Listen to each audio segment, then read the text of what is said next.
2 सितंबर 2024 भाद्रपद अमावस्या के दिन अगर आप इस वृक्ष को मात्र छूकर आ जाते हैं तो आपकी जन्मों की गरीबी, दुख, दर्द, कष्ट, पीड़ा उसी समय से मिट्टी शुरू हो जाएगी और आप हो जाएंगे धनवान, मालामाल। आज दोस्तों, यदि आप भी आपके घर की सुख, शांति, संतान की कमी और धन की कमी या कर्ज से परेशान हैं, या आपका भाग्य आपका साथ नहीं दे रहा है, या आपके पितर आपसे नाराज हैं और आपको लगता है कि आपके पितरों की वजह से आपके घर की सुख शांति में रुकावट आ रही है और आपके कार्य नहीं बन रहे हैं, तो दोस्तों 2 सितंबर 2024 भाद्रपद अमावस्या पर इस वृक्ष को मात्र छूकर आ जाना।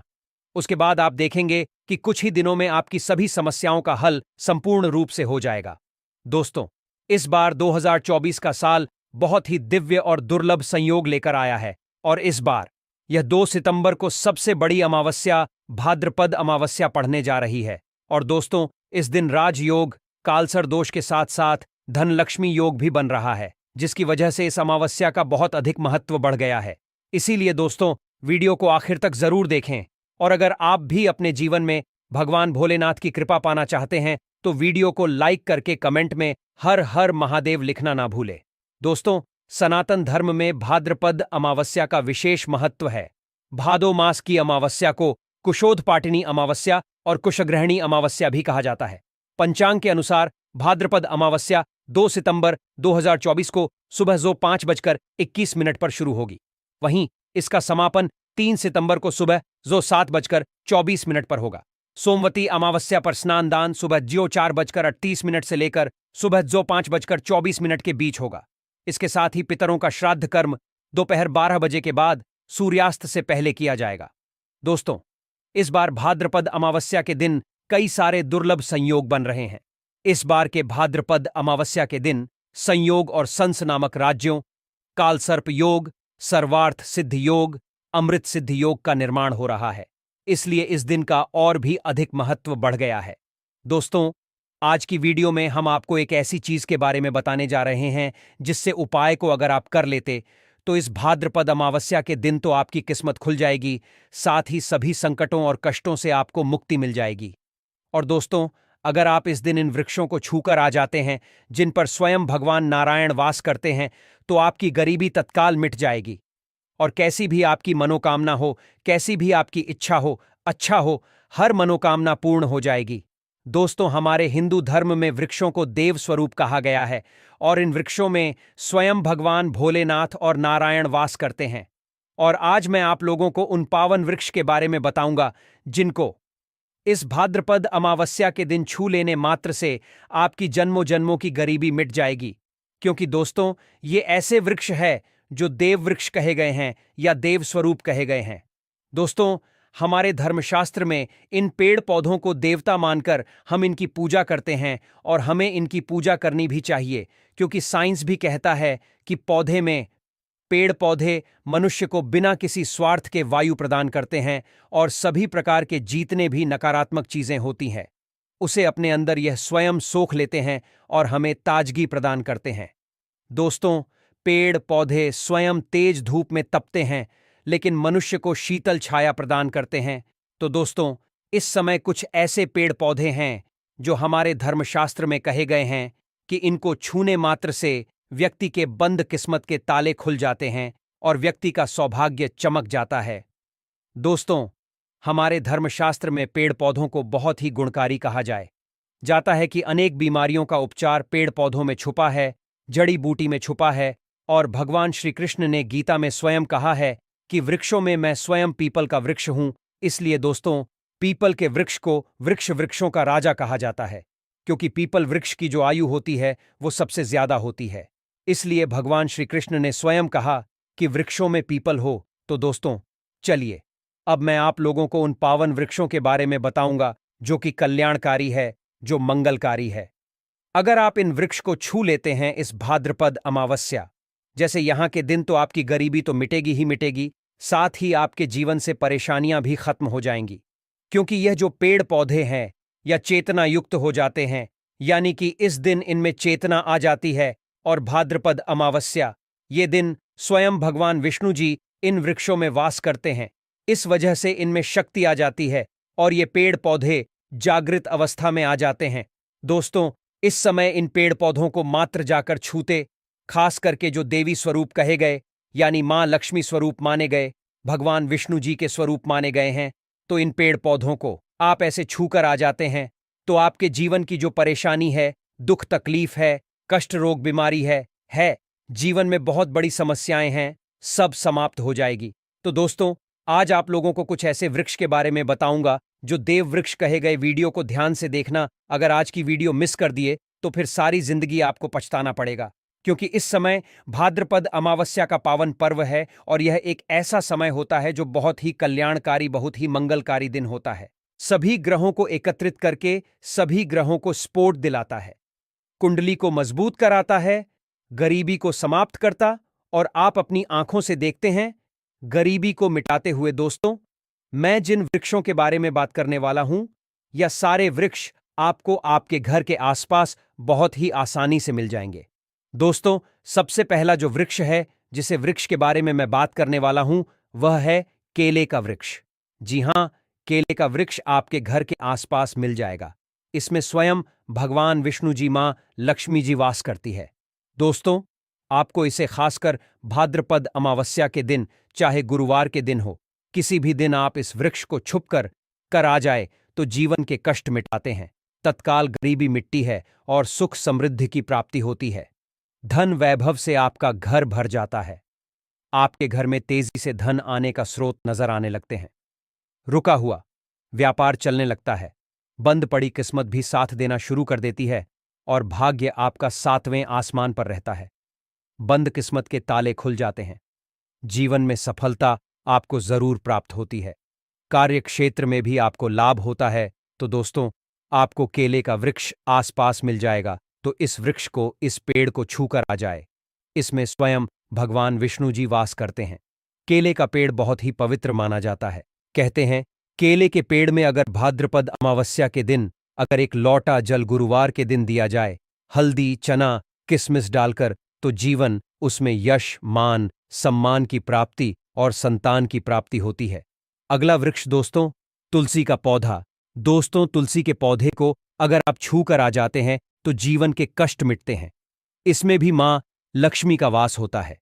तुलसी के पौधे को छूने से भी आपकी गरीबी तत्काल मिटती है। महालक्ष्मी की कृपा बरसती, घर से दुर्गा भाग्य दूर होता है।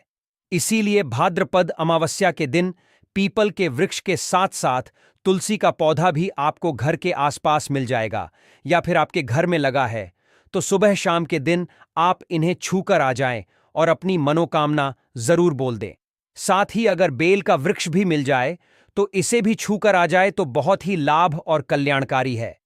इसमें स्वयं नारायण और माता पार्वती वास करती है।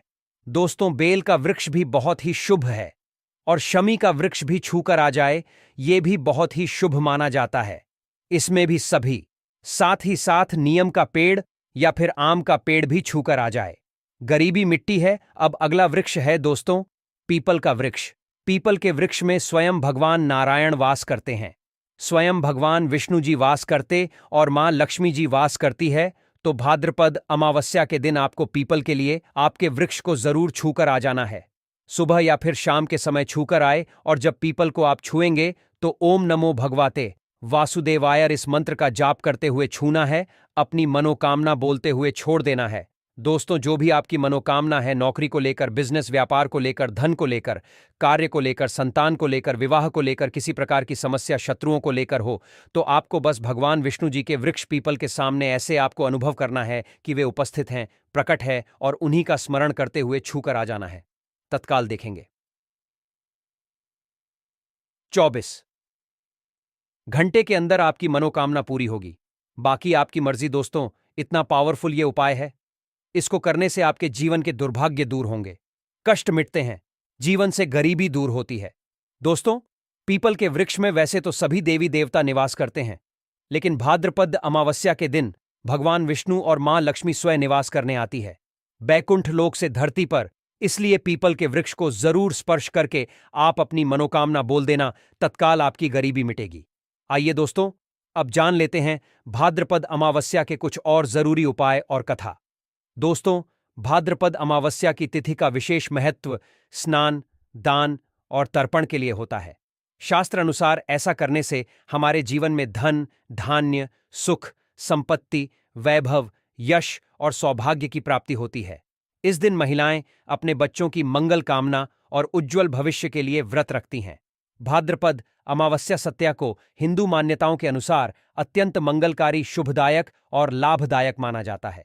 भाद्रपद अमावस्या में तर्पण के महत्व के संबंध में ऐसा कहा जाता है कि भाद्रपद अमावस्या की तिथि को पितरों को प्रसन्न करने से जातकों के जीवन में आजीवन सुख, शांति और समृद्धि बरकरार रहती है। पितरों की शांति के लिए उपाय दोस्तों भर त्रपद अमावस्या के दिन सुबह उठकर गंगा स्नान करें। यदि गंगा किनारे जाना संभव न हो तो घर पर ही नहाने के पानी में थोड़ा गंगा जल मिला ले। स्नान के बाद पुरुष सफेद वस्त्र धारण कर उचित मुहूर्त में पूरे विधि विधान से पितरों का तर्पण करें। अपने पूर्वजों के नाम से पके हुए भोजन जैसे चावल, दाल, सब्जी और कुछ पैसों का दान करें। ऐसा करने से आपके जीवन में खुशियों का आगमन होगा। दोस्तों, पितरों की शांति के अलावा इस दिन महिलाएं अपने पुत्र पुत्रियों की लंबी आयु, अच्छे स्वास्थ्य व उज्ज्वल भविष्य के लिए व्रत रखती हैं। इस दिन पूजा अर्चना करना अत्यंत ही शुभ माना जाता है। साथ ही जिन महिलाओं को संतान की प्राप्ति नहीं होती है, उन महिलाओं के लिए भी भाद्रपद अमावस्या के दिन संतान प्राप्ति के लिए माता दुर्गा की पूजा अर्चना करना मंगलकारी सिद्ध होगा। दोस्तों, पूजा करने के लिए भद्र अमावस्या के दिन 64 देवियों की छोटी छोटी प्रतिमा बनाएं और उन्हें सुंदर नए वस्त्र धारण कराएं। साथ ही पूजा के स्थान को सुगंधित एवं ताजे पुष्पों से सजा लें। पौराणिक कथाओं के अनुसार ऐसा माना जाता है कि भाद्रपद अमावस्या के दिन ही भगवान इंद्र की पत्नी ने माता पार्वती को कथा सुनाई थी। पूजा अर्चना के समय मां दुर्गा को सुहाग की सभी वस्तुएं जैसे साड़ी, सिंदूर नहीं चूरी, बिंदी आदि चढ़ाएं। ऐसा करने से आपके बच्चों का भविष्य उज्ज्वल होगा, दीर्घायु होंगे। आइए अब जानते हैं भाद्रपद अमावस्या के उपाय। दोस्तों, इस दिन प्रातःकाल उठकर किसी नदी, जलाशय या कुंड में स्नान करना शुभ व फलदायक माना जाता है। इस दिन नदी के तट पर पितरों की आत्मा शांति के लिए पिंड दान करें और किसी गरीब व्यक्ति ब्राह्मण को अपनी सामर्थ्य अनुसार अनाज दान करें और कुछ पैसे भी। दोस्तों, भाद्रपद अमावस्या के दिन काल सर्प दोष निवारण के लिए पूजा अर्चना करना उचित मानी जाती है, क्योंकि हम सभी जानते हैं कि भाद्रपद महीना भगवान श्री कृष्ण की पूजा अर्चना का होता है और पौराणिक कथाओं के अनुसार भगवान श्री कृष्ण ने सबसे विषैले सर्प कालिया नाग का दमन किया था। 8वां, भाद्रपद अमावस्या के दिन काल सर्प दोष निवारण किया, ये आराधना करना उचित माना जाता है। भाद्रपद अमावस्या के दिन शाम को पीपल के वृक्ष के नीचे सरसों का दीपक जलाना शुभ माना जाता है। साथ ही अपने पितरों का स्मरण करना फलदायी माना जाता है। दिया जलाने के बाद आप पीपल के वृक्ष के नीचे 7 परिक्रमा लगाएं। पौराणिक कथाओं के अनुसार मां लक्ष्मी जी और उसकी छोटी बहन दरिद्रा विष्णु के पास गई और प्रार्थना करने लगी कि हे प्रभु, हम कहाँ रहे। इस पर भगवान विष्णु ने दरिद्रा और मां लक्ष्मी को पीपल के वृक्ष पर रहने की अनुमति प्रदान की। तत्पश्चात मां लक्ष्मी और दरिद्रा पीपल के वृक्ष पर निवास करने लगे। इसके साथ ही भगवान विष्णु ने यह वरदान दिया कि जो भी जातक पीपल के वृक्ष की पूजा अर्चना करेगा, उससे जातक पर मां लक्ष्मी की वसीम कृपा बरसेगी और उनके जीवन से सारी दरिद्रता दूर हो जाएगी।